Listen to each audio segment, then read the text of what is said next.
Hello students, आप सभी को किंग क्लासेस 777 पे बहुत बहुत स्वागत है।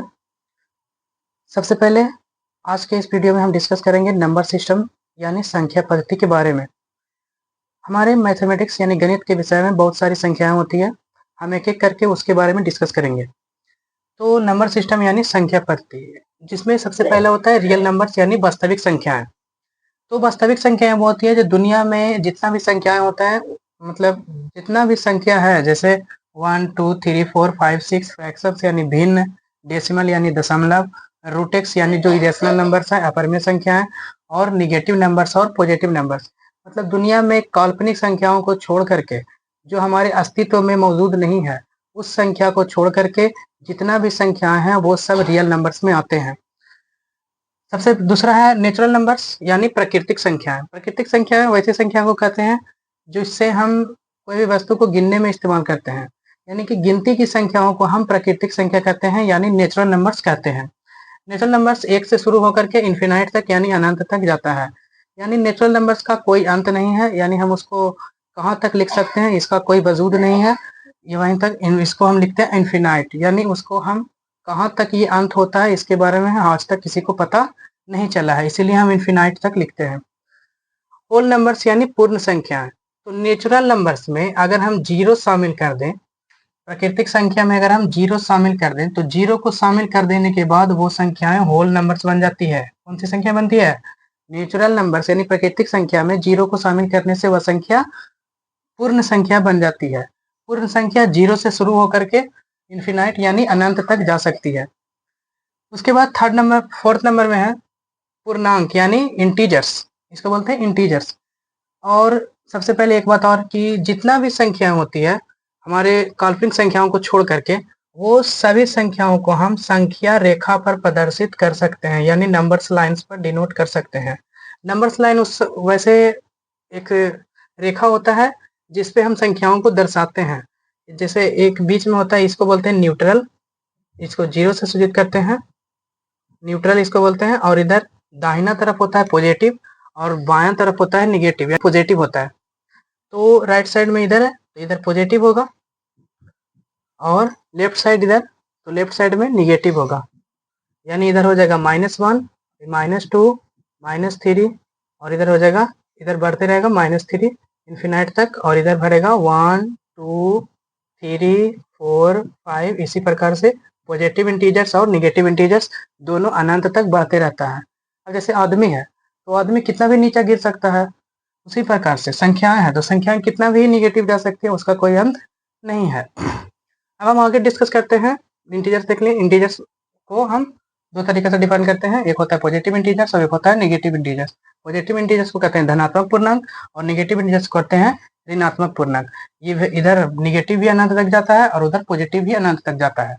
और उसके बाद बीच का संख्या को कहते हैं, इसको बोलते हैं जीरो को न्यूट्रल नंबर। उसके बाद हम देखते हैं इवन नंबर्स यानी सम संख्या के बारे में। सम संख्या यानी 2 4 6 8, मतलब दो संख्याएं, वैसी संख्याएं जो दो से पूर्णतः विभाजित हो जाए, वैसी संख्याओं को हम सम संख्या कहते हैं। या सम संख्या का फॉर्मूला होता है 2n। 2n क्यों होता है? तो n की जगह पर हम 1 रखते हैं तो 2n है ना, n की जगह पर अगर हम 1 रखें तो 2 × 1 2 होगा। अब n की जगह पर 2 रखते हैं तो 2 × 2 4 होगा। n की जगह पर 3 रखेंगे तो 2 × 3 6 होगा। तो n की जगह पर अगर हम मान चेंज करते जाएं, मतलब उसका वैल्यू को हम पुटिंग करके इसका मान निकालें, तो अलग अलग संख्याएं, जो संख्याएं निकलेगी वो संख्याएं सब क्या होगी? सम संख्या होगी, मतलब सम संख्या होगी, सम संख्या होगी जो 2 से पूर्णतः विभाजित हो जाएगी। तो वैसी संख्याएं जो 2 से पूर्णतः विभाजित हो, वैसी संख्याओं को हम सम संख्या कहते हैं। उसके बाद ऑड नंबर्स यानी विषम संख्या। तो वैसी संख्याएं जो 2 से पूर्णतः विभाजित ना हो, वैसी संख्याओं को हम विषम संख्या कहते हैं। जैसे 1, तो 1 2 से विभाजित होता है? नहीं होता है। 3 2 से विभाजित होता है? नहीं होता है। 5 3 से विभाजित होता है? नहीं होता है। 2 से विभाजित नहीं होता है। उसके बाद 7 2 से विभाजित नहीं होता है। 9 2 से विभाजित नहीं होता है। तो वैसी संख्याएं जो 2 से पूर्णतः विभाजित ना हो, वैसी संख्याओं को हम विषम संख्या यानी ऑड नंबर्स कहते हैं। ऑड नंबर्स का फॉर्मूला होता है 2n - 1, और जहाँ पे n बराबर नेचुरल नंबर्स, कोई भी संख्या n बराबर रख सकते हैं। 2n - 1, तो 2 × 1 रखते हैं पहले, 2 × 1 - 1, तो 2 में से घटाएंगे 1 होगा। अब इनकी जगह पर 2 रखते हैं तो 2 × 2 - 1, तो 2 दूनी 4 - 1 3। इसी प्रकार से हम अनंत तक संख्या रखते जाएंगे और मान निकलते जाएगा, यानी विषम संख्या का मान निकलते जाएगा। इनके जगह पर अगर हम 17 रखते हैं तो 2 इंटू 17 माइनस 1, तो 17 34 में से एक घटाएंगे 33। 33 क्या है? विषम संख्या। इसी प्रकार से हम इसको डिनोट करते हैं।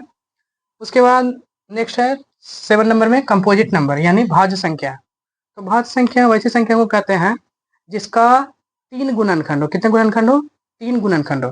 जैसे 4 है तो 4 कौन कौन टेबल से कटता है? 1 से कटता है, उसके बाद 2 से कटता है और 4 से कटता है। तो कंपोजिट नंबर वैसी संख्या को कहते हैं जिसका 2 से अधिक गुणनखंड हो, यानी 2 से ज्यादा गुणनखंड हो। वैसी संख्याओं को हम कंपोजिट नंबर यानी भाज्य संख्या कहते हैं। इसमें सबसे पहले लिखा हुआ है फर्स्ट कंपोजिट नंबर, यानी पहला भाज्य संख्या कौन सा होगा? तो पहला भाज्य संख्या होगा 4।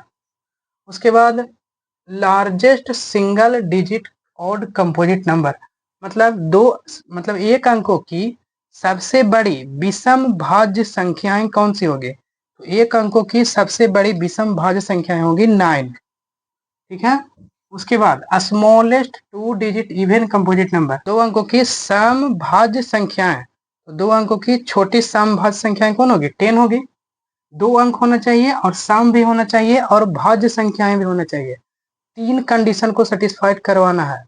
तो सबसे पहले 2 अंक है ही, उसके बाद सम संख्या भी है और भाज्य संख्या भी है। तो ये smallest 2 digit even composite number कौन होगा? 10 होगा। उसके बाद smallest 2 digit odd composite number, 2 अंकों की सबसे छोटी विषम भाज्य संख्या, 2 अंकों की सबसे छोटी विषम भाज्य संख्या कौन सी होगी? तो सबसे छोटी विषम भाज्य संख्या 2 अंकों की 15 होगी, 15। उसके बाद लार्जेस्ट 2 डिजिट कंपोजिट नंबर, कह रहा है कि 2 अंकों की सबसे बड़ी भाज्य संख्या बताइए। 2 अंकों की सबसे बड़ी भाज्य संख्या बताइए। तो भाज्य संख्या कौन होगा? 99। 2 अंकों की सबसे बड़ी भाज्य संख्या 99 होगा। समझ में आ रहा है ना? 99 का कितना फैक्टर है? 2 से ज्यादा फैक्टर है ना। 99 को 1 से कटता है, 11 से कटता है, 9 से कटता है, 3 से कटता है, उसके बाद 99 से कटता है, 33 से कटता है। तो देख रहे हैं इसका फैक्टर कितना है? ढेर सारा फैक्टर है। 1 2 3 4 5 6, 6 को फैक्टर है। इसका 2 से ज्यादा भी गुणनखंड है और सबसे लार्जेस्ट है 2 अंकों में। समझ रहे ना? 2 अंकों में सबसे लार्जेस्ट है कौन? Composite number. सबसे लार्जेस्ट कंपोजिट नंबर 99। उसके बाद हम नेक्स्ट चलते हैं रेशनल नंबर यानी परमेय संख्या। परमेय संख्या वैसी संख्या को कहते हैं जिसको हम p बटा q के रूप में लिख सकते हैं। तो जहाँ q not equal to 0, q 0 नहीं होना चाहिए। क्यों नहीं 0 होना चाहिए? क्योंकि कोई भी संख्या को हम 0 से भाग नहीं दे सकते। अगर वो संख्या को 0 से भाग देंगे तो वो संख्या इन्फिनाइट हो जाएगा। 1/0 इन्फिनिटी कहलाता है। तो वहाँ पे q नॉट इक्वल टू 0 होना चाहिए। एग्जाम्पल्स में 7/4, 9/11, 15/17 etc। उसके बाद 9 नंबर में इरेशनल नंबर यानी अपरमेय संख्या। तो अपरमेय संख्या वैसी संख्याओं को कहते हैं जो p बटा q के रूप में ना लिखा जा सके। मतलब जैसे देखिए रूट रूट 2 का मान कितना होता है? 1.414 होता है ना।